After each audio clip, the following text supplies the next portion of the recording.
गोद में खिलाया है तुम्हारे पति बाबू को? गोद में तो मैंने भी खिलाया मेरी गुड़िया को, पर मैंने कभी नहीं छुपाया उससे। रसगुल्ला हो या मेरी चोट, सब बता देती हूँ मैं। ये माँ कहती है। माँ नहीं, ससुर की बात मानना नहीं सिखाया? सिखाया तो है, पर क्या फिर? बिस्तर गीला करती हो, ये ठीक करना है कि नहीं? या यूं ही शर्मिंदा होती रहोगी हमेशा? देखो बहू, मैं तुम्हारा भला चाहता हूं, इसीलिए एक सिद्ध और बहुत ही पहुंचे हुए अंधे बाबा से ये टोटका लाया हूं तुम्हारे लिए, समझी? अगर बाबा इतने सिद्ध और पहुंचे हुए हैं, तो वो अंधे क्यों हैं? खुद पर अपना टोटका उपयोग करके अपनी आंखें सही क्यों नहीं कर लेते? चुप रहोगी तुम? वो बाबा आप बंद आंखों से इतना कुछ देख सकते हैं जितना तुम खुली आंखों से नहीं देख सकती, समझी? चलो अभी मुंह बंद रखो और पहनो ये ताबीज। कोयली जी।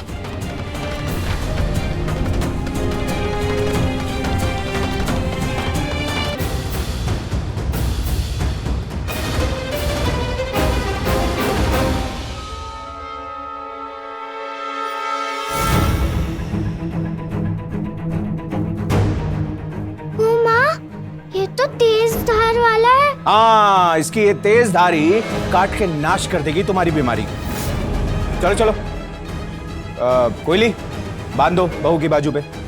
पर ये छूट जाएगा बहू जी को। जितना कहा है उतना करो।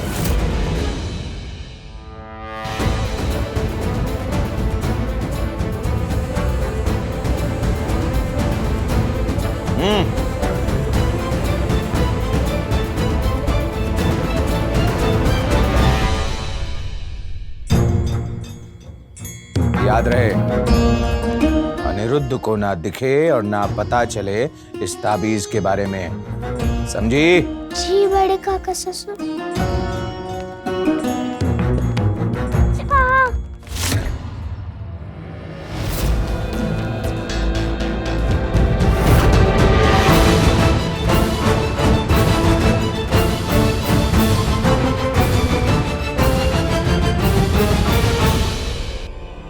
लोचंदा, उस लड़की को तावीज क्यों दिया आपने?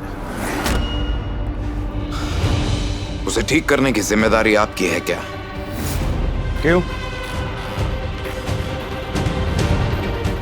सिर्फ अनिरुद्ध की पत्नी है वो?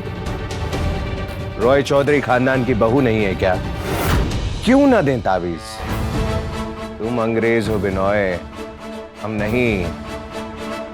हमें विश्वास है कि ये टोने टोटके बहू की समस्या का समाधान कर सकते हैं। यही तो मैं भी कह रहा हूं दा। क्यों चाहते हैं आप उस समस्या का समाधान? क्यों चाहते हैं आप कि उस लड़की की ये परेशानी दूर हो और वो अपनी मां के घर नहीं जाए? आप चाहते हैं कि अनिरुद्ध वो चुनौती जीत जाए जो उसने हम दोनों को दी है। आप नहीं चाहते हैं कि आपकी एकादशी की पूजा सफल हो। पूजा सफल हो इसीलिए तो हम ये सब कर रहे हैं बिनोय। बहू के बिस्तर गीला करने की बीमारी अगर खत्म हो जाती है तो फिर क्या बाधा बचेगी महापूजा? बताओ तो। बहू है, गले का हार नहीं है। जब मन चाहा पहन लिया, जब मन चाहा उतार दिया। परिवार में एक दूसरे के साथ मतभेद हो सकता है, मनभेद नहीं होना चाहिए बिनोय। हमेशा अनिरुद्ध को जीतते हुए ही देखा है और हम आज भी उसकी जीत ही देखना चाहते हैं। ठीक है,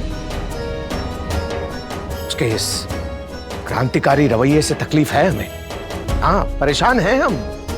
वो जो परिवार की परंपराओं के विरुद्ध जा रहा है, विरुद्ध है तो आखिर अपना ही बच्चा ना। उसकी परेशानी में अगर हम उसका साथ नहीं देंगे तो कौन देगा? और बहू माना है ना बौंदेता को, उसकी समस्या का समाधान करना हमारा कर्तव्य है कि नहीं? दा, आपको जो मानना है मानिए, लेकिन मेरे लिए वो लड़की इस घर की बहू नहीं है। मेरे लिए वो लड़की इस हवेली की चमकती दीवारों पर एक दाग है और मैं किसी भी कीमत पर उस लड़की को इस घर से बाहर करके इस हवेली इस रॉय खानदान पर लगे हुए दाग को मिटाकर रहूंगा, चाहे उसका अंजाम अनिरुद्ध की हार ही क्यों ना होता।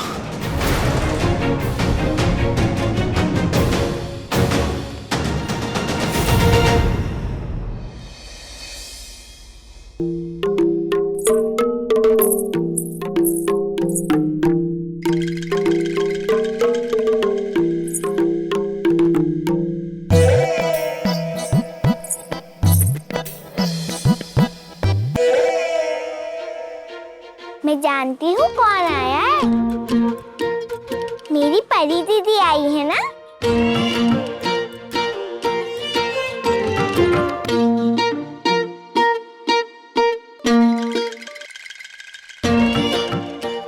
तुम्हारी आंखों पर तो कपड़ा था, तो कैसे जाना कि मैं आई हूँ? आपकी खुशबू से जाना।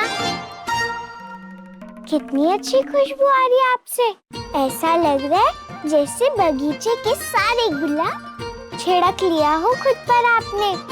अनिरुद्ध को जो पसंद है ये खुशबू, और जो उसे पसंद है वो मुझे पसंद। परी दीदी, अपनी पसंद की साड़ी निकाल दोगे आप मेरे लिए? साड़ी क्यों? कहीं जा रही हो तुम? हाँ, इसीलिए तो इतनी खुशी में। अनिरुद्ध मान गया तुम्हें अपनी माँ के पास भेजने के लिए? ये तो सच में बहुत खुशी की बात है। नहीं, इसलिए नहीं खुश हूँ मैं। तो आज शादी में जाने का न्योता आया है। बट्टू के दोस्त की शादी है। आपको भी बुलाया है।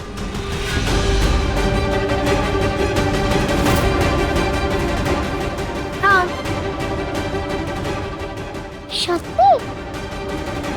फिर तो खूब आनंद आएगा। कितना खुश होते हैं ना सब शादियों में जाकर। लेकिन आपको पता है परी दीदी, अपनी ही शादी का कुछ याद नहीं है मुझे। कुछ भी? हल्दी लगी थी वही याद है। पर अपनी शादी का कुछ याद क्यों नहीं तुम्हें? पता नहीं, दुल्हन की तरह सजी हुई थी मैं। नई साड़ी थी और नए गहने थे, पर अच्छा नहीं लग रहा था मुझे। और रीत तो थी, कुछ नहीं खाया था मैंने सुबह से। फिर मामी खीर लेकर आई। खीर खाकर न जाने कैसे गहरी नींद आ गई थी मुझे।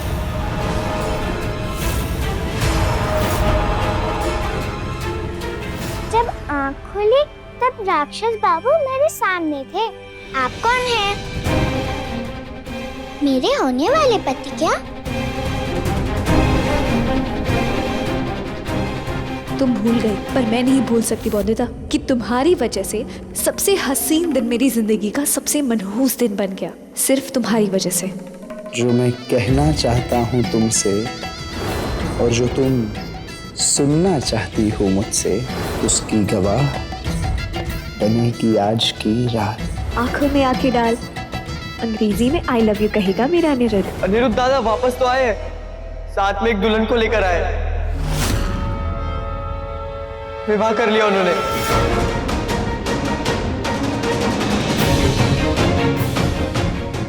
आप ठीक हो ना परी दीदी? हाँ? फिर आपके आंखों में आंसू क्यों है? तुम्हारे कारण ही तो है।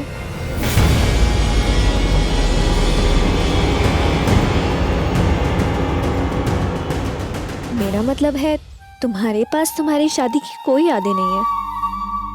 ये बात सुनकर मेरी आंखों में पानी नहीं आएगा?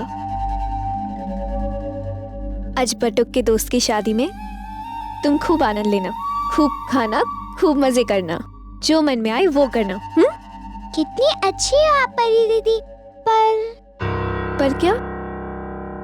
तुम्हें क्या लगता है कि हमें समझ में नहीं आ रहा है कि तुम ये क्या खेल खेल रहे हो?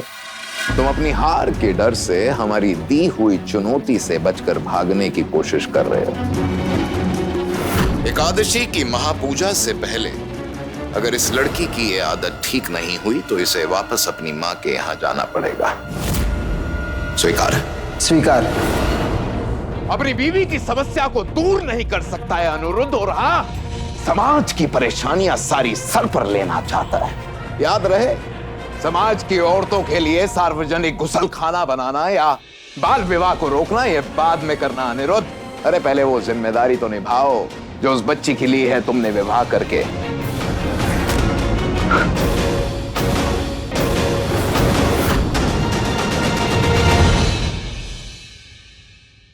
ऐसे कैसे कर सकता है अनिरुद्ध? अपनी पत्नी को शादी में जाने की खुशी भी नहीं दे सकता। ये भी कोई बात हुई भला? देखो बौंदिता, तुम ना एक बात गार्ड मान लो, अनिरुद्ध की गलत बात पर तुम्हें झुकना नहीं चाहिए। तो मैं क्या करूं? जिद, और सही बात पर जिद कर रही हो तुम, कोई गलत बात तो नहीं। और अनिरुद्ध भी तो अपनी जिद पर अड़ा रहता है, नहीं?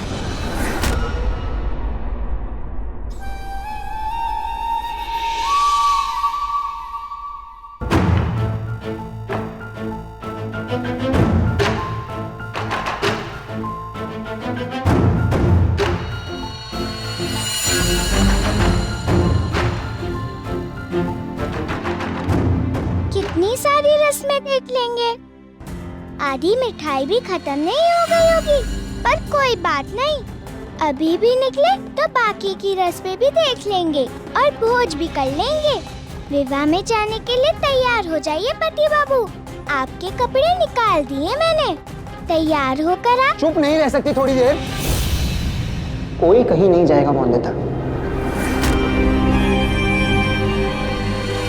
काका, ससुर, ससुर जी और बट्टू भी तो जा रहा है ना?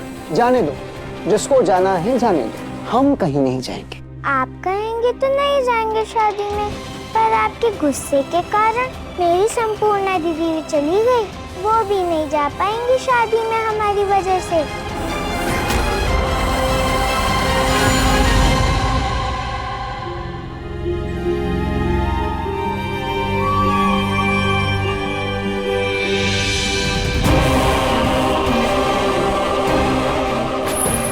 मैं क्यों रुकूं जब मेरी बात नहीं माननी है?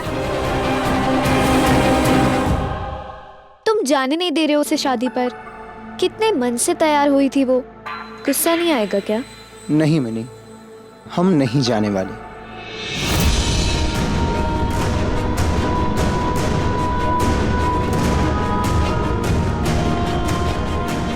पता है तुझे बुढ़िया रानी, बस नाम की ही छोटी मालकिन हूँ मैं यहाँ। कोई मानता है कि मेरी बात? कोई सुनता है कि क्या चाहिए मुझे? अपनी इच्छा का कुछ नहीं कर सकती मैं। नदी में नहाने जाने नहीं देते, जब प्यास लगे तब पानी भी नहीं पीने देते, माँ के पास भी नहीं जाने देते, और अब तो शादी में भी नहीं जा सकती मैं। क्या क्या सोचा था मैंने, नाचेंगे, गाएंगे, खाएंगे, पर मेरी खुशी की परवाह है क्या किसी को? पता नहीं मेरे मन का कब हो गया।